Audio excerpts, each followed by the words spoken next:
السلام علیکم ورحمۃ اللہ وبرکاتہ۔ جی وعلیکم السلام آپ کو اور آپ کے سارے ناظرین کو میں سلام عرض کرتا ہوں اور اعلیٰ حضرت کے عرس کے اس موقع پر ان سب کو مبارکباد پیش کرتا ہوں۔ جی سب کو مبارک۔ تو میں سب سے پہلے یہ جاننا چاہوں گا یہ جو 103واں عرس مبارک ہے یہ سفر المظفر یعنی کہ اسلامی کیلنڈر کے حساب سے قمری کیلنڈر کے حساب سے ہے، تو میں نے یہ سنا ہے کہ ان کے 21 جی میں جو ہے ان کا انتقال ہوا تھا، کیا یہ درست ہے؟ دیکھیے امجد صاحب، فضل بریلوی کا یہ چاند کی تاریخوں سے 103واں عرس شریف ہے، اور یہ جو عیسوی کیلنڈر ہے اس کے اعتبار سے 1921 میں فضل بریلوی کا انتقال ہوا، یہ 2021 ہے، تو یہ پورا 100 سال آپ کے عیسوی کیلنڈر کے اعتبار سے انتقال کے 100 سالواں عرس ہیں یہ۔ جی ٹھیک ہے، تو ناظرین جو نہیں جانتے میں ان کے تعلق سے تھوڑا کلیریفائی کرنا چاہوں گا۔ جو سولار کیلنڈر ہوتا ہے وہ 365 ڈیز کا ہوتا ہے، اور جو لونار کیلنڈر ہے جو اسلام فالو کرتا ہے اس میں ہر سال تقریباً 12 دن کم ہوتے ہیں، جس کی وجہ سے تقریباً 25-30 سال میں ایک سال کا اضافہ ہو جاتا ہے، جس کی وجہ سے سولار کیلنڈر کے حساب سے 100 ایئر کمپلیٹ ہوئے ہیں اور لونار کیلنڈر کے حساب سے 103۔ تو مولانا میں یہ جاننا چاہوں گا کہ احمد رضا خان بریلوی رحمۃ اللہ علیہ کس خاندان میں پیدا ہوئے، کہاں پیدا ہوئے؟ دیکھیے فضل بریلوی رحمۃ اللہ علیہ کا نسبی تعلق یہ پٹھان سلسلے سے ہے جی، یہ روہیل کھنڈ کے پٹھانوں میں آپ کا شمار ہوتا ہے۔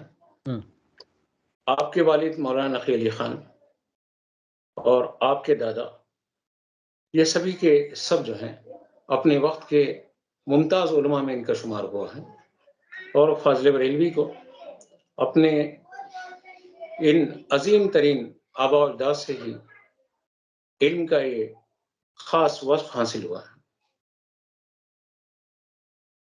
جی، تو کہاں پر یہ پیدا ہوئے؟ ان کی پیدائش تو بریلی شریف ہی بتائی جاتی ہے۔ اچھا، والدین جی ہاں جی، تو پہلے سے ہی بریلی شریف میں خاندان موجود تھا اور وہاں پہ جو ہے ان کی ولادت باسعادت ہوئی۔ 1857 میں اعلی حضرت کی ولادت ہوئی ہے۔ جی، یہ وقت ہندوستانی مسلمانوں کے لیے بہت نازک ترین وقت تھا۔ غدر کے حالات اور اس کے بعد مسلمانوں کی مغلیہ سلطنت کا زوال اور انگریزوں کا تسلط، اسلامی حکمرانوں کا آہستہ آہستہ خاتمہ، اور ایک طرف انگریز، دوسری طرف دیگر طاقتیں اسلام کو کمزور کرنا چاہ رہی تھیں۔ فضل بریلوی سے پہلے 1857 میں علامہ فضل حق خیر آبادی رحمۃ اللہ علیہ بڑی جدوجہد کی آزادی کے لیے، اور مولانا فضل حق خیر آبادی کو انڈمان نیکوبار میں کالے پانی کی سزا کے طور پر بھیج دیا گیا۔ آخری سانس بھی دنیا سنیت کا وہ عظیم وکیل جلیل علامہ فضل حق خیر آبادی نے انڈمان نیکوبار کے اسی جزیرے میں لیا اور وہیں تدفین ہوئی۔ علامہ فضل حق خیر آبادی کے عہد میں ہی بعض طاقتیں اٹھ کھڑی ہوئی تھیں اور وہ کتابیں لکھ کر انگریزوں کے اشارے پر مسلمانوں میں تفرقہ کی بنیاد ڈال دی تھی۔ جی، ایسے وقت میں علامہ فضل حق خیر آبادی نے تحقیق الفتاوی کے نام سے ایک فتویٰ شائع کیا، اور اس میں ان طاقتوں کا جو شان رسالت صلی اللہ علیہ وآلہ وسلم کو توحید کے نام پر نشانہ بنا رہے تھے رد بلیغ کیا۔ اس میں اب علامہ فضل حق خیر آبادی کے بعد بریلی شریف سے فاضل بریلوی نے اپنے علمی اور قلمی کارناموں سے مسلمانوں کے ایمان کو بچانے کے لیے اور ان کی حمیت کو اور ان کی غیرت کو محفوظ رکھنے کے لیے آپ نے بہت بڑا علمی اور قلمی کام کیا. جی. اعلیٰ حضرت اور اعلیٰ حضرت کے خلفاء نے اس موقع پر شدید تحریک اور مرتد کروانے کی جو کوششیں غیر دھرم کے لوگ کر رہے تھے اس کے خلاف، تحریک شدی کے خلاف ان لوگوں نے بہت بڑا ایک محض تیار کیا. بالخصوص اجمیر، کاٹھیاواڑ اور الور، راجستھان کے بہت سارے علاقوں میں اعلیٰ حضرت کے صاحبزادے حضرت مولانا حامد رضا خان رحمۃ اللہ علیہ اور بالخصوص محدث اعظم ہند علامہ سید محمد مدنی میاں کے والد سید محمد اشرفی رحمۃ اللہ علیہ، ان لوگوں نے پڑاؤ ہی ڈال دیا تھا ان علاقوں میں اور ارتداد فتنے کو بہت کامیابی سے روکا. جی جی. تو اعلیٰ حضرت کا بچپن کس طرح سے گزرا؟ ان کی شروع کی تعلیم کا سلسلہ کیسا رہا؟ کس نے تعلیم دی؟ اعلیٰ حضرت کی تعلیم پہلے تو وہ اپنے والد محترم سے لیے اور صرف 14 سال کی عمر میں ہی حضرت اس قدر علوم و فنون پر ماہر ہو گئے تھے کہ پہلا فتویٰ ان کا 14 سال کی عمر میں ہے. اور 14 سال کی عمر میں بھی جو فتویٰ ہے وہ رضاعت کے مسئلے پر ہے، یعنی دودھ کے جو رشتے ہیں اس رشتے کے مسئلے پر ان کا پہلا فتویٰ ہے. اور وہ اپنے تبحر علمی سے آپ کو ہم کو جو قلمی تحفہ دیے ہیں فتح رضویہ کے روپ میں، ساری زندگی وہ اپنے قلم سے اس امت کو رہنمائی کرتے رہے. 30 جلدیں ان کی، آپ میرے پیچھے میری جو لائبریری ہے اس میں دیکھ سکتے ہیں کہ 30 جلدوں پر مشتمل مترجم جو فتح رضویہ ہے، اس میں ہزاروں فتوے، بیشتر رسالے اور وقت کے اہم ترین عنوانات پر آپ کا قلمی کام موجود ہے. یہ سب مطبوع ہے. جی. یہ 14 سال کی عمر میں پہلا فتویٰ انہوں نے دیا، آپ نے بتا رہے ہیں. یہ عام طور پہ اگر سوچیں گے تو بچے تو سمجھدار ہونے لگتے ہیں جب، اور اعلیٰ حضرت اس عمر میں فتویٰ جاری کر رہے ہیں. فتویٰ یعنی کہ کئی علوم پہ دسترس حاصل ہو، عبور حاصل ہو، اس کے بعد جب جو ہے فتویٰ دینے کا سلسلہ جاری ہوتا ہے. تو یہ کس طرح سے اتنا تیزی سے ممکن ہو پایا؟ یہ صرف خدا داد صلاحیت ہے اور اللہ نے اپنے اس بندے کو منتخب کیا تھا. جی. اور پھر اعلیٰ حضرت ساری زندگی فتوے دیتے رہے. کمال کی بات یہ ہے کہ ان کے سائلین میں صرف عوام ہی نہیں تھے بلکہ وقت کے بڑے بڑے علماء اکرام جیسے علامہ ظفر الدین بہاری رحمۃ اللہ علیہ اور مولانا سید محمد محدث رحمۃ اللہ علیہ، یہ سب ان کے شاگردوں میں آتے ہیں. بلکہ اتنے علماء ہیں جو اعلیٰ حضرت سے خود سوال پوچھتے ہیں، اعلیٰ حضرت ان کو سوالات کے جواب دیتے ہیں. آپ تعجب کریں گے کہ ان کی علمی صلاحیتوں کو تیمم کے سلسلے میں تیمم جو ہے اس سلسلے میں ان سے پوچھا گیا کہ کن کن چیزوں سے تیمم کیا جاتا ہے، کیا جا سکتا ہے، جائز ہے. تو فاضل بریلوی نے، اسلاف نے بتایا تھا کہ 58 اشیاء ایسی ہیں جس سے تیمم کیا جا سکتا ہے. 58 اشیاء؟ 58 اشیاء. لیکن اعلیٰ حضرت نے اپنی تحقیق اور اپنے علم سے اس میں اضافہ کیا اور بتایا کہ 103 اشیاء ایسی ہیں جس سے تیمم کیا جا سکتا ہے. اور یہ پوچھا گیا کہ کن کن چیزوں سے تیمم نہیں کیا جا سکتا. تو اسلاف نے جو تحقیق کی تھی اس میں اضافہ کرتے ہوئے اعلیٰ حضرت نے 130 ایسی اشیاء کی نشاندہی کی ہے جس سے تیمم جائز نہیں ہے. آپ تعجب کریں گے کہ مائع مخیط یعنی جو ٹھہرا ہوا پانی ہے اس پانی سے وضو کے مسائل، اعلیٰ حضرت نے ٹھہرے ہوئے پانی کی اقسام جو بیان کی، فتح کی جلد اول میں، وہ بھی 100 سے زیادہ جاتی ہے، اور یہ ان کے فقہی بصیرت کا ایک خاص کمال ہے۔ جی جی، تو اتنے کمالات ہیں ان کے، تو میں یہ جاننا چاہوں گا کہ کون کون سے علوم یہ حاصل کر چکے تھے؟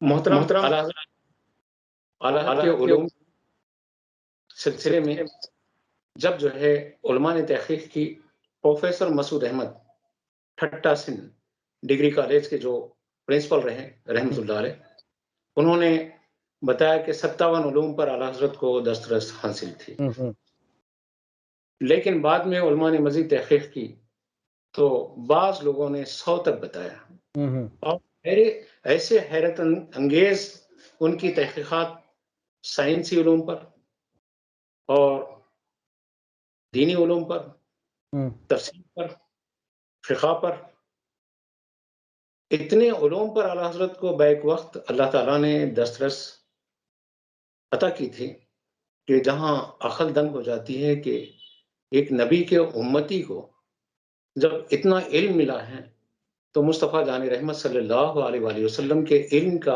اندازہ لگائیں کہ کتنا علم ہوگا آقا کریم صلی اللہ علیہ وسلم کا، کوئی احاطہ ہی نہیں کر سکتا۔ اعلیٰ حضرت رسول کریم صلی اللہ علیہ وسلم کے علم کے سامنے ایک ذرہ بھی نہیں رکھتے ہیں حیثیت، لیکن جب ایک ذرے کا، ایک امتی کا یہ علم ہے تو مصطفیٰ جان رحمت صلی اللہ علیہ وسلم کے علوم کا آپ ادراک ہی نہیں کر سکتے کہ اللہ نے کیا کیا دیا۔ بے شک امام ایاس نے شفا شریف میں فرمایا کہ اللہ تعالیٰ نے عقل کو پیدا کیا تو عقل کے اس کی تخلیق کے بعد 70 حصے کیے، 69 حصے تنہا ذات مصطفیٰ صلی اللہ علیہ وآلہ وسلم کو ملے، اور ایک حصے میں کل انبیاء، صالحین،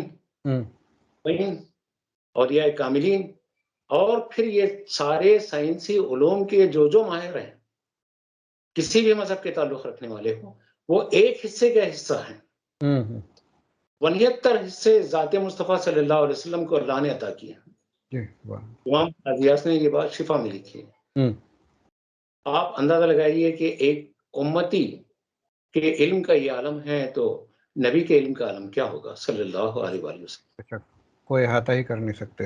حضور صلی اللہ علیہ وسلم نے خود فرما دیا ابوبکر صدیق رضی اللہ تعالیٰ عنہ سے کہ جو سب سے قریبی صحابی، سب سے قریبی ساتھی غار یار ہیں، ان سے حضور صلی اللہ علیہ وسلم فرما رہے ہیں کہ میں کیا آپ بھی نہیں جانتے۔ بے شک غار یار بھی ہیں اور صاحب مزار بھی ہیں۔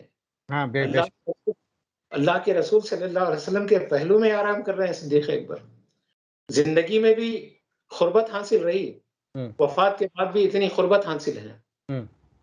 آپ اندازہ لگائیں کہ کیا مقام و مرتبہ ہوگا بے شک امت کے علماء کا۔ اسی لیے آقا نے فرمایا کہ علماء امتی کا انبیاء بنی اسرائیل، علماء ورثۃ الانبیاء، یہ سب جو ہے اس امت کے علماء کی شان ہے۔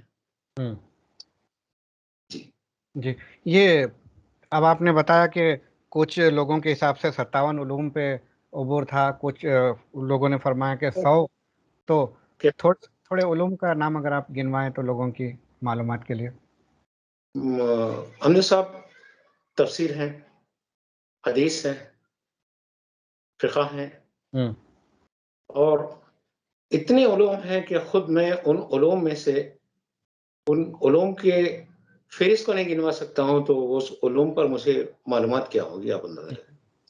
اس پر کافی طویل جو ہیں مضامین ہیں اور تحقیقی مضامین لوگوں کے سامنے پیش کیے گئے۔ جب ان کے سامنے کوئی مسئلہ آتا تو اتنا آسانی سے حل کر دیتے۔ یہ جو پیپر کرنسی کا مسئلہ ہے نا، یہ جو پیپر کرنسی چل رہی ہے، بریلوی کے عہد میں شروع ہوئی ہے۔ پہلے سکے سے آپ کا بازار کا چلن چلتا تھا، اس سے پہلے باؤٹر سسٹم تھا کہ اجناس یا جنس کے بدلے جنس دے کے خریدی جاتی تھی۔ مثال کے طور پہ آپ کو کپڑا خریدنا ہے، میرے پاس اناج ہے، تو آپ کو میں اناج دیتا، آپ سے کپڑا لیتا، آپ کپڑا دیتے اناج لیتے، آپ گیہوں دیتے چاول لیتے، آپ چاول دیتے گیہوں لیتے. اس طریقے سے بارٹر سسٹم تھا. اس کے بعد جب سکہ سسٹم آیا، سکہ سسٹم کے بعد اچانک پیپر کرنسی کا انٹروڈکشن ہوا.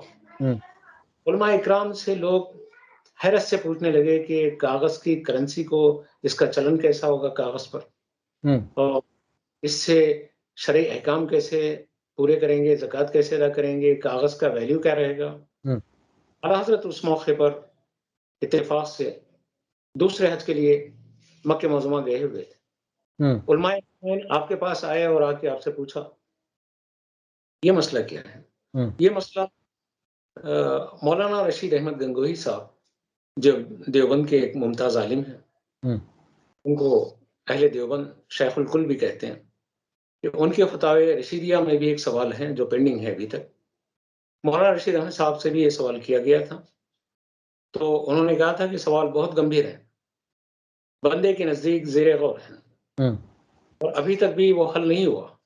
لیکن فاضل بریلوی کے پاس یہ سوال آیا تھا پیپر کرنسی کا، تو فاضل بریلوی نے وہیں پر حرمین شریفین کے علماء کو ایک مکمل رسالہ پیپر کرنسی پر، کیا ہے، الکفل الفقی الفاہم فی خرطاس و دراہم کے نام سے لکھا، اور لکھ کے پیپر کرنسی کے انٹروڈکشن میں، اس کے چلن میں، اس کے احکام میں انہوں نے واضح طور پر بتایا کہ اس طریقے سے پیپر کرنسی کو چلایا جا سکتا ہے. تو یہ اعلیٰ حضرت کا علمی پہلو، وہ صرف نماز روزے اور زکوٰۃ کے ہی مسائل نہیں بتائے، بلکہ آپ دیکھیں ایسے رسائل ہیں اعلیٰ حضرت کے کہ جب دیکھتے ہیں تو عقل دنگ ہو جاتی. یہ وبائی امراض ہیں، یہ تو کل شروع ہو رہے ہیں، کل شروع. وبائی امراض پر اعلیٰ حضرت کا ایک رسالہ ہے، الحق المجتلی فی حکم المبتلا. اس رسالے میں اعلیٰ حضرت نے یہ بتایا ہے کہ کوئی مرض وبا کی صورت میں ایک مریض سے دوسرے مریض کو نہیں لگتا، اڑ کے نہیں لگتا. ہاں، احتیاطی سے، خون کے اختلاط سے، یا کوئی اور جو ہے طریقے سے مرض ٹرانسفر ہوتا ہے، لیکن مریض مرض کے سامنے جا کے کھڑے ہو گیا یا بیٹھ گیا تو اس سے اس میں ٹرانسفر نہیں ہوتا ہے. جی. ان کا یہ رسالہ 1992 میں میرے یہاں یہ رسالہ موجود تھا، تو میں نے کیا اس کو کہ یہاں جامع اشرف کے ایک عالم مولانا محمد خمر وہ پڑھ رہے تھے. خمر احمد خمر اشرفی صاحب ایک اور ایک عالم ہیں، جامع اشرف میں برسر خدمت ہیں. وہ یہاں یونیورسٹی میں عثمان یونیورسٹی میں ایم اے کر رہے تھے. میں نے مولانا خمر اشرفی صاحب سے خواہش کی تھی کہ یہ 80% عربی میں ہے، لوگوں کو سمجھنے میں دشواری ہے، یہ رسالہ جو وبائی امراض کے سلسلے میں ہے آپ اس کا ترجمہ کر دیں. جی. وہ رسالہ الحق المجتلی فی حکم المبتلا کے نام کا جو رسالہ تھا، جزام اور جزامی کے نام سے مولانا خمر صاحب نے اس کا ترجمہ کیا. پھر میں نے حضرت حکیم موسیٰ امرسری صاحب بانی مرکزی مجلس رضا لاہور کی خدمت میں اس کو یہاں سے بائی پوسٹ بھیجا. میرے پیش لفظ کے ساتھ وہ رسالہ 1992 میں منظر عام پر آیا، اس کی کاپی میرے پاس موجود ہے. ٹھیک. بتانا یہ ہے کہ اعلیٰ حضرت نہ صرف یہ کام کیا بلکہ ان کے ترجمے قرآن کنز الایمان اردو تراجم میں ایک منفرد شان کا حامل ہے. اور کنز الایمان ایمان کے محاسن پر تو وہ ہوگی تو وہ ایک خود علیحدہ سبجیکٹ ہے، اس پر بھی علماء نے بہت بہت مقالے لکھے ہیں. کنز الایمان مطلب یہ ہے کہ ایمان کا خزانہ، اور اعلیٰ حضرت کے اس ترجمے کے محاسن اور خوبیوں کو اگر آپ دیکھیں تو حیرت زدہ ہو جاتے ہیں. اردو تراجم میں یہ سب سے پہلا ترجمہ ہے. ان سے پہلے شاہ عبد القادر اور شاہ ولی اللہ کے ترجمے رحمہم اللہ، یہ لوگوں کے ترجمے فارسی میں ہمارے پاس موجود تھے. لیکن اردو میں کوئی ترجمہ نہیں تھا. فاضل بریلوی نے ترجمہ کیا. اس ترجمے کے محاسن پر اگر میں بات کروں تو عام بازاری زبان سے جی اور عام جو ہے گفتگو سے وہ ترجمہ انتہائی پاک و صاف، جیسے قرآن پاک ہر عیب سے پاک ہے. کنز جی ایمان کی وہ خصوصیت ہے کہ اس میں اردو تراجم کو اور توحید کو، عقیدہ رسالت کو اتنے کمال سے پیش کیا گیا ہے. مثلا وَمَكْرُوا وَمَكْرُ اللَّهِ وَاللَّهُ خَيْرُ الْمَاكِرِينَ، کافروں نے مکر کیا اللہ کے ساتھ اور اللہ نے مکر کیا کافروں کے ساتھ. کافروں کا مکر سے زیادہ اللہ کا مکر ہے. آپ دیکھیں کہ یہ ترجمہ اگر کسی کے سامنے پیش کر دیں اور اگر کوئی آپ سے اعتراض کرے کہ کیا اللہ کو مکار سمجھا جا سکتا ہے، کہا جا سکتا ہے، تو ایک نسل چیکنم ہو جائے گی. اور اگر کوئی بتا دے کہ دیکھو یہی آپ کا ترجمہ ہے، اور کنز ایمان سے ہٹ کے دیگر جو تراجم ہیں، میں اختلافی موضوع پر نہیں جانا چاہتا ہوں، وہ ترجموں کی اگر کوئی نشاندہی کر دے گا تو آج کی قوم حیرت زدہ ہوگی. ان ترجموں سے بھی ترجمے ہوئے، انگریزی میں ترجمے ہوئے، تیلگو میں ترجمے ہوئے، ہندی میں ترجمے ہوئے. یہ ترجمے جو ہیں قرآن کی ترجمانی نہیں کر سکے، بلکہ لوگوں کو شان الوہیت میں بڑے سوالات لا کے کھڑا کرتے ہیں. اعلیٰ حضرت نے اس آیت کا ترجمہ کیا وَمَكْرُوا وَمَكْرُ اللَّهِ وَاللَّهُ خَيْرُ الْمَاكِرِينَ. کافروں نے مکر کیا اور اللہ نے خفیہ تدبیر کی. اللہ کی خفیہ تدبیر کافر سمجھ نہیں سکتے. اور ایک مثال میں بتاؤں کہ وَوَجَدَكَ ضَالًّا فَهَدَىٰ، اور ہم نے آپ کو گمراہ پایا تو راہ دی. یہ ترجمہ کیا گیا. کنز ایمان سے ہٹ دیگر تراجم کو دیکھ لیں. اور ہم نے آپ کو شریعت سے بھٹکے ہوا پایا تو راہ دی. کس کو؟ اللہ کے رسول صلی اللہ علیہ وسلم کو. معاذ اللہ مترجمین نے گمراہ، شریعت سے بھٹکا ہوا، بے راہ، اس قسم کے ترجمے ان لوگوں نے کیے. علوی کا ترجمہ اس قسم کے لب و لہجے سے اور اس انداز سے بالکل پاک و صاف ہے. آپ نے ترجمہ کیا اور ہم نے آپ کو اپنی محبت میں خود رفتہ پایا تو راہ دی. بھٹکے ہوئے نہیں، بلکہ محبت میں خود رفتہ پایا. اور یہ ان کا ذاتی اپنا منمانی ترجمہ نہیں ہے.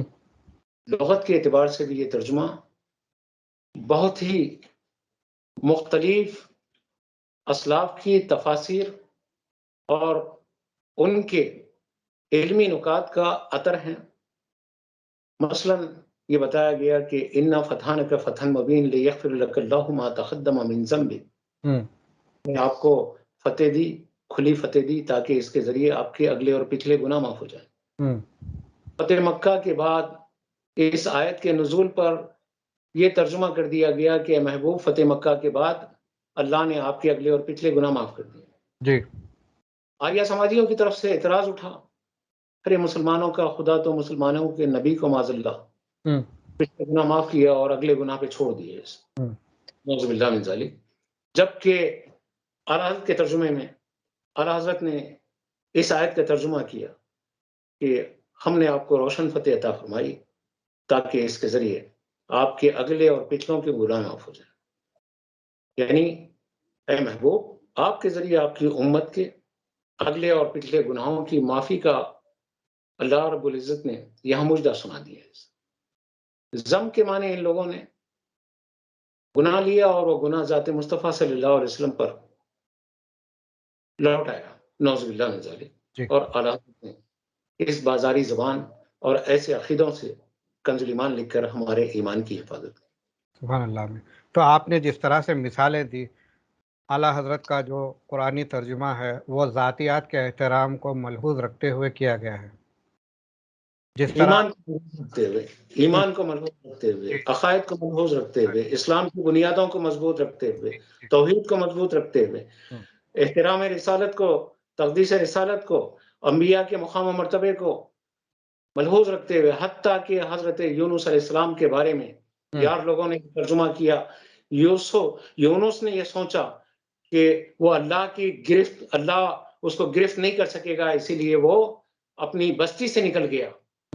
حضرت نے اس طریقے کی بازاری فکر جو ایک اولو العزم نبی کے خلاف ترجمے کے حاشیے میں آ رہی تھی، حضرت نے اس کے سختی سے جو ہے گویا رد کیا اور بتایا کہ یہ ترجمہ جو ہے درست نہیں ہے، جبکہ حضور صلی اللہ علیہ وسلم نے خود فرما دیا کہ تمام انبیاء معصوم ہیں۔ بے شک ایمان ہے ہمارا، اور ہمارے ایمان کی بنیاد ہے کہ انبیاء اور فرشتے معصوم ہیں، انبیاء اور فرشتوں کے سوا کوئی معصوم نہیں ہے۔ جی جی، اب مولانا سب سے اہم سوال آج کے دور کے لحاظ سے، آپ نے جس طرح سے کہا کہ اعلیٰ حضرت نے پیپر کرنسی کو کس طرح سے رواج میں لایا جائے اس طرف جو ہے تعلیم دی لوگوں کو، آج کے دور میں ایک نئی کرنسی آئی ہے کرپٹو کرنسی۔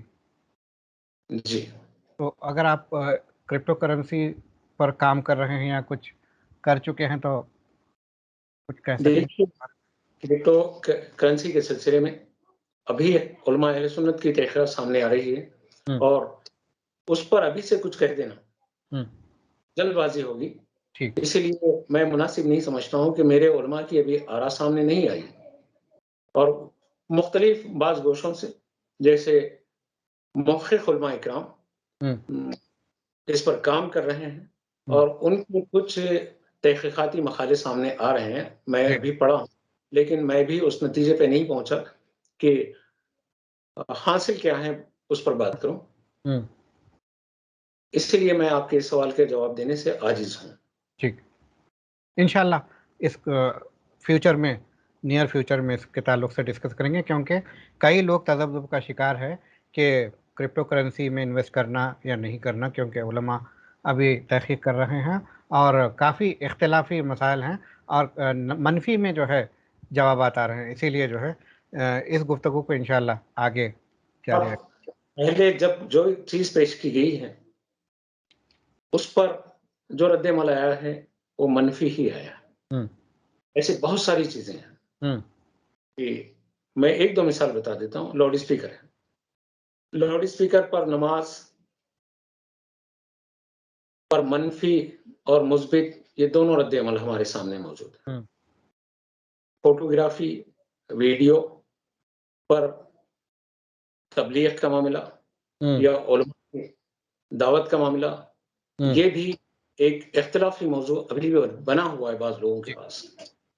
تو منفی رجحانات اپنی جگہ آتے ہیں، لیکن علماء کا کام یہ ہے کہ تحقیق کریں، امت کو بچائیں، بتائیں کہ شرعی حکم کیا ہے، اور انشاءاللہ یہ کام بھی ہمارے علماء اکرام قوم کے سامنے رکھ دیں گے کہ اس میں شریعت کا رہنمایانہ اصول کیا ہے۔ ٹھیک، مولانا آپ کا بے حد شکریہ، آپ نے اعلیٰ حضرت کے تعلق سے مفید معلومات فراہم کی اور کس طرح سے ان کے ترجموں پہ جو تفصیل سے آپ نے روشنی ڈالی، امید کہ بہت سارے لوگ اپنے ایمان کو خطرے میں ڈالنے سے بچ جائیں گے۔ الحمدللہ، اللہ محفوظ رکھیں۔ جتنے ان کے علوم ہیں اس سے زیادہ وسیع ان کے تعلق سے گفتگو ہو سکتی ہے، مگر چونکہ وقت محدود رہتا ہے، انشاءاللہ ہم پھر کبھی اعلیٰ حضرت کے تعلق سے گفتگو کریں گے۔ میں آپ سے تہ دل سے شکریہ ادا کرتے ہوئے آپ سے اجازت چاہتا ہوں۔ میں آپ کا اور پورے بی بی این نیوز کے ناظرین کا میں خود اپنے تہ دل سے جو ہے اس موقع پر نہ صرف شکریہ ادا کرتا ہوں، بلکہ آپ نے مجھے موقع دیا اعلیٰ حضرت پر گفتگو کرنے کا۔ امام اہل سنت کے لیے مجھ جیسا چھوٹا سا آدمی اور اتنی عظیم شخصیت کے لیے یہ ان کی حیات طیبہ کے کسی ایک گوشے پر بھی میں ابتدا بھی نہیں کیا، اور میری 40 سالہ اسٹڈی فضل بریلوی کے حوالے سے اور بہت گہرائی سے میں نے فضل بریلوی کو پڑھا ہے، اور دل کی گہرائیوں سے میں جن علماء کو چاہتا ہوں ان میں امام اہل سنت فضل بریلوی بھی شامل ہے۔ جی، بہت ساری اور باتیں جو ہے اعلیٰ حضرت کے تعلق سے پبلک کے سامنے لانا ہے، انشاءاللہ ہم بہت جلد پھر اعلیٰ حضرت کے تعلق سے دوبارہ گفتگو کرتے ہیں۔ تو پھر سے آپ کا تہ دل سے شکریہ ادا کرتا ہوں۔ تو ناظرین کرام، یہ تھے جناب مولانا سید خواجہ معیز الدین اشرفی صاحب، جنہوں نے اعلیٰ حضرت فاضل بریلوی رحمۃ اللہ علیہ کے تعلق سے معلومات پہنچائی۔ امید کہ آپ اس کو دیکھ کر کافی مستفید ہوں گے اور اپنے اہل و عیال میں، آبا و اجداد میں اور جو ہے احباب میں اس کو پہنچائیں گے تاکہ بہت سے زیادہ لوگ اس سے فائدہ کر سکیں۔ ہمیں دیجیے اجازت، شب بخیر۔